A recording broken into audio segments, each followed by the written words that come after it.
Guys पिछले video में हमने डिस्कस किया कि पिप्स क्या होती है। लेकिन फिर अगर मैं आपको ये बताऊं, जैसे आपने ये देखा कि एक ट्रेडर ने बनाया 800 रुपये का प्रॉफिट, वहीं दूसरे ट्रेडर ने बनाया 80,000 रुपये का प्रॉफिट, लेकिन मार्केट में मूव हुई है सिर्फ 100 पिप्स की। तो ये कैसे होता है? तो ये होता है हमारा लॉट साइज़ की वजह से। तो आज की इस वीडियो में हम समझने वाले हैं पूरी इन डिटेल की लॉट्स क्या होती है, कैसे वो हमारे पिप्स और ट्रेडिंग में वो हमें हेल्प करती, कैसे वो हमारे पिप्स के साथ रिलेटेबल है और कैसे हम उससे अपनी प्रॉफिट कैलकुलेट करते हैं। ये सारी चीज़ें आज की इस वीडियो में हम समझने वाले हैं। तो ज़्यादा लेट नहीं करते, चलते हैं सीधा अपने स्क्रीन पर और समझते हैं लॉट साइज़ क्या है।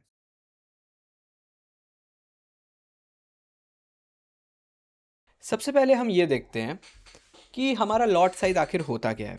लॉट साइज़ सिंपल मीनिंग है कि आप कितनी क्वांटिटी खरीद रहे हो या बेच रहे हो, how much you are selling और बाइंग।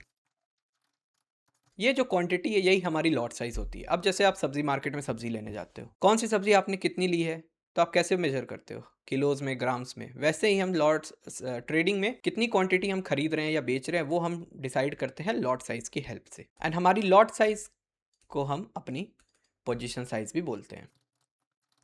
फॉर एग्जांपल आप किसी के साथ डिस्कस कर रहे हो तो वो डिस्कशन में उठ गया लॉट साइज़ कितनी है, पोजीशन साइज़ कितनी है, तो दोनों एक ही चीज़ होती है। पिप्स जैसे हमें ये बताती है कि मार्केट प्राइस मूवमेंट कितनी हुई है, उसी तरह लॉट साइज़ हमें ये बताती है कितनी पिप्स मूव हुई है, जितना प्राइस मूवमेंट हुआ है उसमें हमने कितना प्रॉफिट बनाया है। ये पता चलता है लॉट साइज़ की हेल्प से। एंड ना ही सिर्फ प्रॉफिट, क्योंकि ट्रेड आपकी हमेशा आपके फेवर में नहीं जाएगी, कभी कभी आपके अगेंस्ट भी चली जाएगी। तो कितना प्रॉफिट या फिर कितना लॉस आपने मार्केट में बनाया है, ये आपको पता चलता है आपके लॉट साइज़ के अकॉर्डिंग। अब हम लॉट साइज़ को फॉरेक्स मार्केट के अकॉर्डिंग समझते हैं। अब आप ये देखो, फॉर एग्जांपल आप समझो आपने लिया है 1 लॉट, ये होता है हमारा 1 लाख यूनिट्स। ओके, फिर एक सिचुएशन में हो गया ये हमारा 0.10 लॉट, ये होता है हमारा 10,000 यूनिट्स। एंड एक केस है 0.01 लॉट, ये हो गया हमारा 1000 यूनिट्स। अब आप इस तरह से समझो, 1 लॉट हमारा 1 लाख यूनिट होता है, 0.10 लॉट हमारा 10,000 यूनिट्स होता है, 0.01 लॉट हमारा 1000 यूनिट्स होता है। अब इसे आप इस तरह समझो कि ये हो गई हमारी लार्ज पोजीशन, ये हो गई हमारी मीडियम पोजीशन, और ये हमारी होगी मार्केट में स्मॉल पोजीशन। एंड अगर आप एक बिगिनर हो तो आपको सबसे पहले स्मॉल पोजीशन से ही स्टार्ट करनी होगी, क्योंकि आपकी लॉट साइज स्मॉल होगी तो आपकी रिस्क भी कम होगी। नो डाउट आप प्रॉफिट भी medium position, long position, large position वालों से कम बनाओगे, लेकिन आपकी रिस्क उस टाइम कम रहेगी। अगर आपकी रिस्क कम रहेगी और अगर आप बिगनर हो तो सबसे पहले आपको स्मॉल पोजीशन से ही स्टार्ट करना चाहिए। अब इसे हम एग्जाम्पल से समझते हैं। जो फॉर एग्जाम्पल हम एक यूरो यूएसडी का पेयर लेते हैं। अब सबसे पहले यहाँ पर इस यूरो यूएसडी में हमारा स्मॉल पोजीशन 0.01 लॉट हम लेते हैं, एंड इसमें हमारा चेंज होता है, मार्केट में हम प्राइस मूवमेंट का चेंज देखते हैं 100 पिप्स का। एंड हमने तीनों पोजीशंस पे 100 पिप्स का चेंज देखा है। तो इसमें अगर आपने ट्रेड लिया और आपने प्रॉफिट बनाया तो इसमें आपकी प्रॉफिट स्मॉल होगी। वहीं फिर अगर आप 0.01 लॉट मीडियम पोजीशन वालों को देखोगे, उसकी प्रॉफिट आपसे 10x ज़्यादा होगी। एंड फिर अगर आप इसे लार्ज पोजीशन वालों के साथ कंपेयर करोगे तो इसमें आपकी 100x प्रॉफिट ज़्यादा होगी। इस तरह से हमारा लॉट साइज के कारण मार्केट में प्राइस मूवमेंट तो 100 पिप्स का हुआ है, लेकिन सिर्फ लॉट साइज के कारण हमें एक जगह 100x लार्ज पोजीशन पे 100 टाइम्स प्रॉफिट मिला है, 10x प्रॉफिट मिला हमें मीडियम पोजीशन पे, स्मॉल पोजीशन पे जो हमारा स्मॉल प्रॉफिट था वो मिला है। बस इस तरह से मार्केट में लॉट साइज हमारे प्रॉफिट्स में या लॉस में डिफरेंस क्रिएट करते हैं। इसमें हमारी ट्रेड सेम है, हमारे पिप सेम है, बस हमारी प्रॉफिट अलग है और हमारी लॉट साइज अलग है। ये तो हमने बात कर ली यूरो यूएसडी फॉरेक्स मार्केट की। अब हम एक बार देखते हैं गोल्ड मार्केट की तरफ। अब जैसे कि हमारा XAU USD पेयर है, अब इसमें हम देखते हैं, इसमें हमने लिया एक ट्रेड में हमने लिया 0.01 लॉट, फिर एक ट्रेड में हमने 0.10 लॉट लिया, एंड एक ट्रेड में हमने 1 लॉट लिया। सेम सब में मार्केट ने मूव किया 100 पिप्स। तो इस जगह पर अगर हमारे ट्रेड में हमें लॉस या प्रॉफिट हुआ होगा तो ये हमें एक स्मॉल लॉस होगा या प्रॉफिट, इसमें लार्ज प्रॉफिट होगा, लार्ज लॉस या फिर प्रॉफिट, एंड वन लॉट में ज़्यादा लॉस या फिर प्रॉफिट।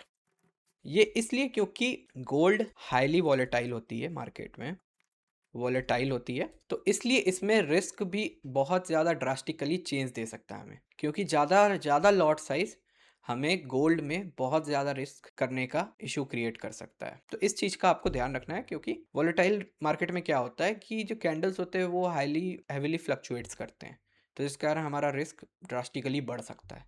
तो इस चीज़ का आप गोल्ड मार्केट में स्पेशली ध्यान रखना, या कोई भी वॉलेटाइल आप पेयर ट्रेड करते हो तो उसमें आप इस चीज़ का ध्यान रखना। अब देखो, इसमें सबसे बड़ी गलती बिगिनर्स क्या करते हैं, अब मैं आपको देखो समझाता हूँ कैसे क्या गलती होता है।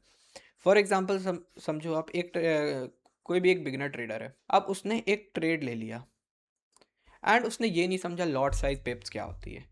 अब एक ट्रेडर ने ले लिया, सपोज हमने 3 ट्रेडर आप देख लो, ये दूसरा ट्रेडर, ये तीसरा ट्रेडर। इन तीनों ट्रेडर्स ने 3 सिनेरियोज में देखो क्या कि ये लॉट नहीं समझ रही, ये बिगिनर्स की गलती मैं बता रहा हूँ। अब इसने ले लिया एक लॉट, एक बंदे ने ले लिया 2 लॉट, तीसरे बंदे ने ले लिया 3 लॉट साइज। अब मानो उनका एक ट्रेड उनके अगेंस्ट चला गया, उन्होंने सोचो आप XAU USD में ट्रेड लिया और उनका ट्रेड चला गया उनके अगेंस्ट में ट्रेड चला गया, फिर क्या होगा?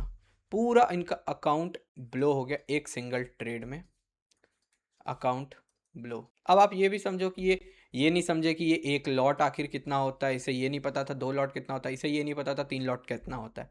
तो इन तीनों ने ले लिया अपने हिसाब से एक लॉट, 2 3 लॉट ले लिया, उसके बाद एक ट्रेड में उनका अकाउंट ब्लो हो गया।